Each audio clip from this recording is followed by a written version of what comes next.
Olá você, bom dia, boa tarde, boa noite. E a gente está aqui voltando com mais um Cá Pra Nós para conversar assuntos gerais, viu? Porque tem assunto na parada, viu, Josival? A intolerância, tem política, tem queimadas e a gente está vivendo um tempo assim muito turbulento, né? Nem é ainda final de ano, ainda está começando já, quer dizer, já estamos no último trimestre, mas ainda num ritmo que não era tão acelerado. E aí a gente se vê agora, se depara com tantos problemas, com tanta gente gritando, xingando, é uma agonia. Não sei se está coincidindo com o tempo eleitoral, que traz esse arrefecimento, né, de opiniões e de divisões que o Brasil vive. E aí eu fico aqui assim a raciocinar para onde é que a gente está indo. O que é isso que está acontecendo?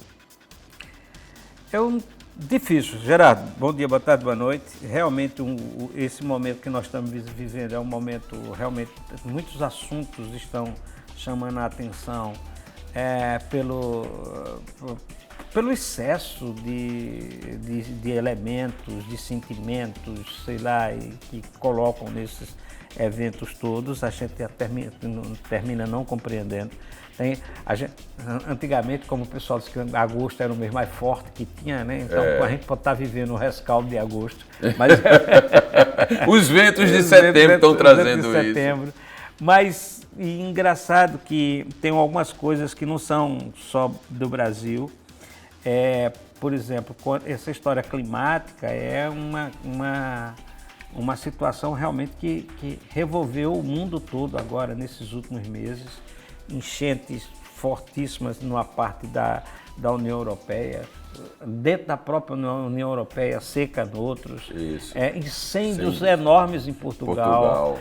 Nos Estados Unidos também, em todo e as labaredas chegaram ao Brasil, né? E o Brasil veio com realmente um momento muito triste de muitas queimadas. O governo, de certa forma, querendo colocar a culpa no crime, enfim, tem muitas ações criminosas das queimadas. A Polícia Federal tem 52 inquéritos abertos aí, mas não pode botar a culpa toda nisso, porque tem o desmatamento. E realmente as imagens dá para se ver que elas que tem a ação humana de desmatamento, enfim, todas as outras coisas.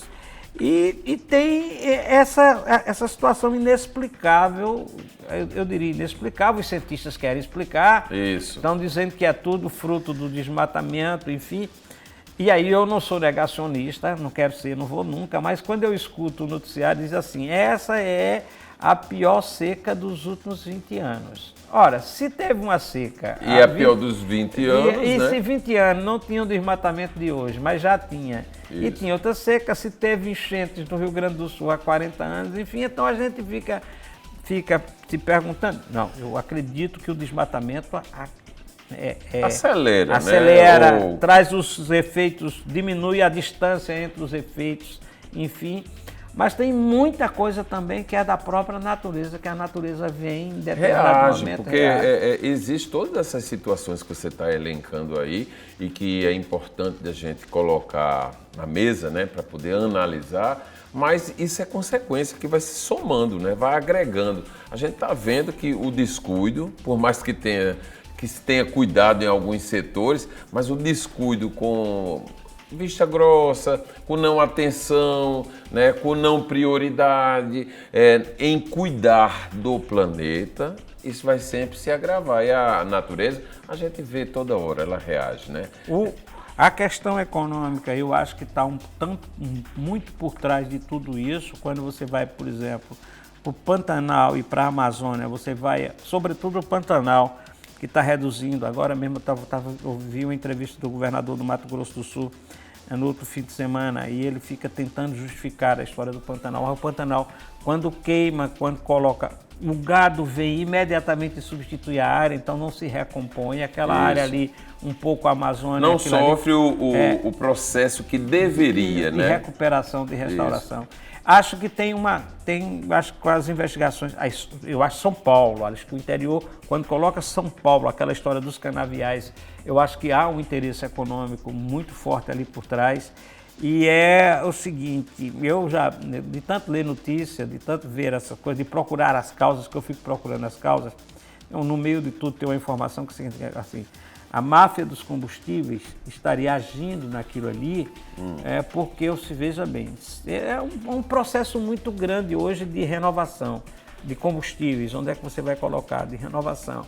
E a história da cana-de-açúcar. Então, se você queima grandes proporções de cana-de-açúcar, você vai alterar na produção da cana-de-açúcar, do álcool, e você vai, então, poder aí alimentar, provavelmente, os preços dos combustíveis, fazer aumentar, colocar. Então, ali, eu acho que há risco e talvez se descubra que há uma atuação criminosa naquela área da cana-de-açúcar ali, tá certo? Aí tudo isso se, vamos dizer assim, agrega a essa intolerância que a gente está assistindo em todos os setores, né?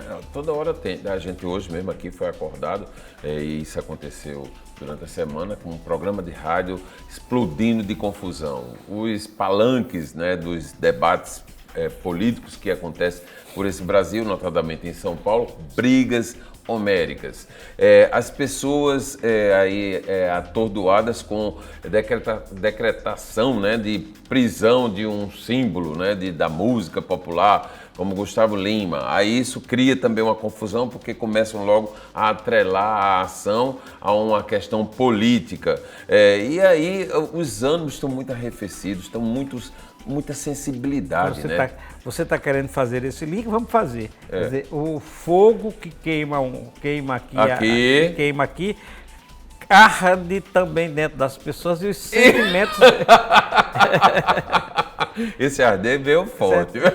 E os sentimentos vêm mais acalorados. Mas não é uma coincidência, né?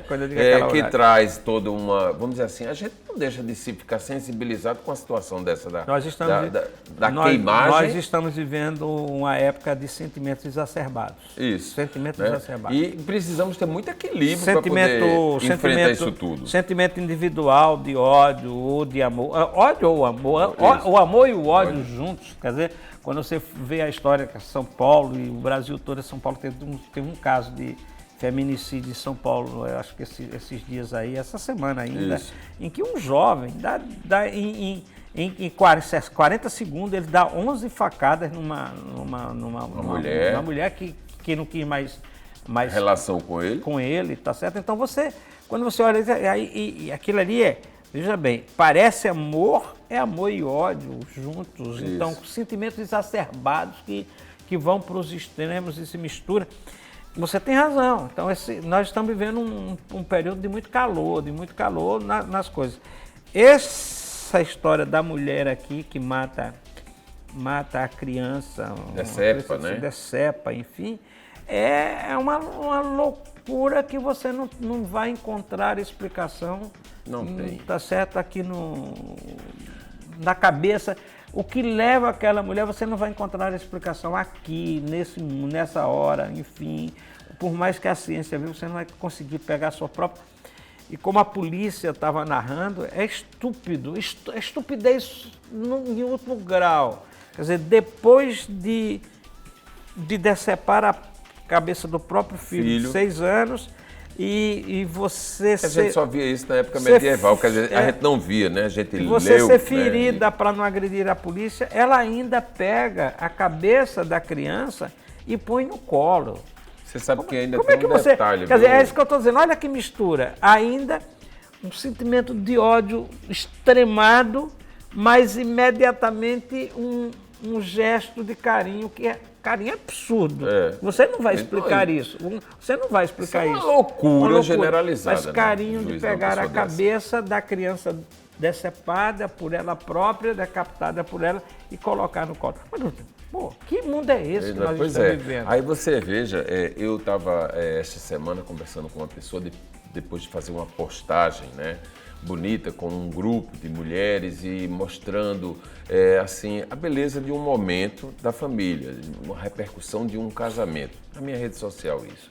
E aí uma das pessoas que foram focadas, ligou para mim e disse assim, obrigado, tal. Eu disse, não, comente lá, é tão importante o comentário, porque isso agrega a publicação. Ah, mas eu tenho vergonha. Eu disse, mas não tenha vergonha não, porque a gente mostrar a beleza de um momento da família, a gente precisa fazer isso, porque as redes sociais, os noticiários são recheados de momentos difíceis da sociedade. A gente está precisando de contraponto a esses acontecimentos terríveis que estão acontecendo. E nada mais importante do que realçar o momento maior da família, né? O amor, né? O selar uniões, o trazer uma nova família para colocar em cena. O contraponto à morte, daquelas coisas que acontecem ali, esse feminicídio, é de fato o amor familiar, o amor entre as pessoas, o amor entre os casais. Tem que ser esse contraponto. Eu cito isso aí para você ver como as pessoas reagem diferentemente.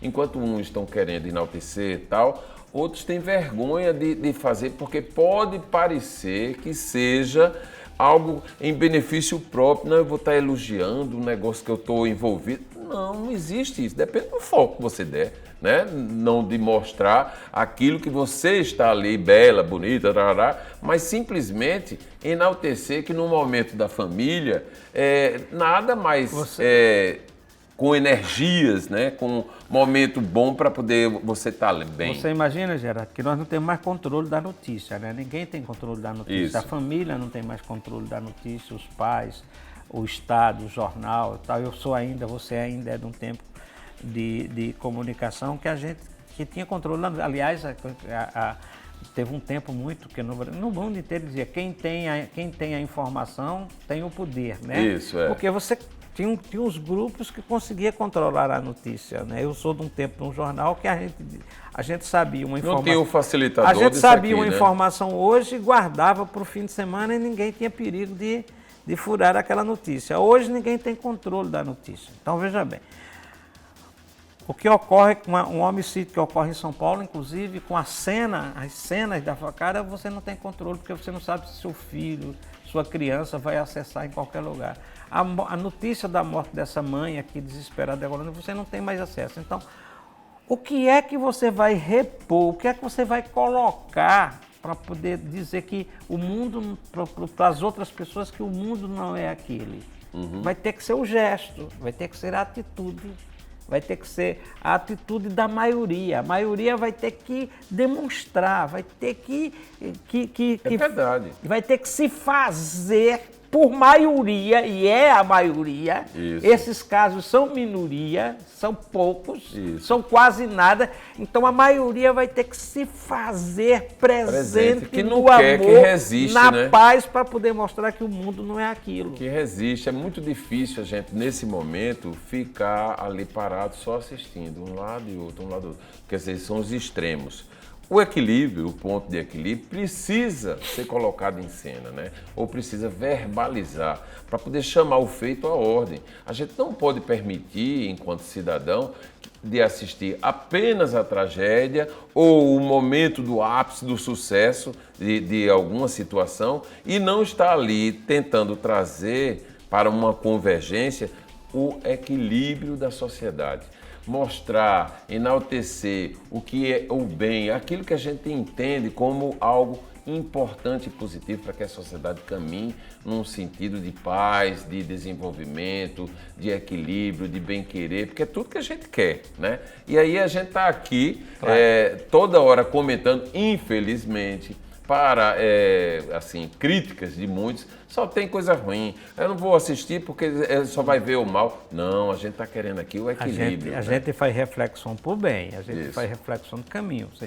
Essa é uma luta difícil da humanidade. De sempre, né? Que é a gente fazer o bem vencer o mal, tá certo? A justiça vencer a injustiça, essa é a luta da humanidade. Lamentavelmente, a humanidade tem buscado desesperadamente. A maioria vai por esse caminho, mas as minorias terminam chamando mais a atenção do que as maiorias. Termina que a gente diz assim, mas são minorias. Você pega Israel, um país deste tamanho, Tamanhito. deste tamanho, aí você pega outro pequenininho aqui E eles fazem as guerras e altera o processo no mundo inteiro, cria preocupação no mundo inteiro. Mas eles são minoria. Diante do mundo, eles são muito poucas pessoas. Precisa que a maioria vença, a maioria precisa impor seu senso de justiça, seu senso de humanidade, seu senso de amor. A maioria precisa... E até tem um entendimento de se dizer aí no pop, né? Dizer assim, olha, eu não posso me meter na vida do outro. Tá? Não pode sim. Claro que com respeito, com limites, mas você deve se meter sim para a sociedade caminhar, trilhar pelos caminhos corretos da vida. A gente começou o programa de hoje, Josival, e aí não explicou para o telespectador a ausência da queridíssima Fernanda Albuquerque, que está ali, ó, só naquela imagem em preto e branco, mas ela é colorida para a gente. Ela não pôde estar aqui com a gente hoje, trazendo a experiência, o pensamento, toda a competência dela no desenvolvimento de temas como esse importante. Sensibilidade de Fernanda, uma sensibilidade para o bem muito grande, ela tem uma sensibilidade para o bem muito grande e Fernanda, mais do que essa sensibilidade, ela profissionalmente ganhou uma maturidade que todos nós buscamos, né? Que irradia, que é bacana, os programas que ela faz aqui tem ajudado a gente. O nome do programa é Cá Pra Nós, porque a gente está sempre trazendo para nós aqui assuntos assim que não estão no dia a dia da mídia, estão de uma forma. E a gente traz aqui e coloca outra forma. Reflexões. Outra forma, o outro lado das informações. Pois é. Lembrando mais uma vez a ausência de Fernanda Albuquerque, mas agradecendo a sua audiência e para entendendo... fechar aqui, Gerardo, hoje, sexta-feira, fica faltando menos de 10 dias para o dia da eleição. Né? Nós temos uma semana extremamente decisiva. Isso. Até agora, a campanha eleitoral ofereceu tanta coisa ruim no Brasil inteiro. Nesta última semana, fazer um apelo à população. Vamos escolher aquele... O melhor, o bem. Aquele que consiga trazer um pouquinho de paz para todo mundo. E também para cumprir a promessa feita por Fernanda e com a adesão de Gerardo e de Josival, de no próximo programa a gente fazer uma avaliação aqui do processo eleitoral e junto com vocês fazer uma reflexão no momento final, na semana de decisões. A gente vai ficando por aqui com mais um Cá Pra Nós, agradecendo a sua audiência e esperando tê-los em mais outros encontros. Até lá!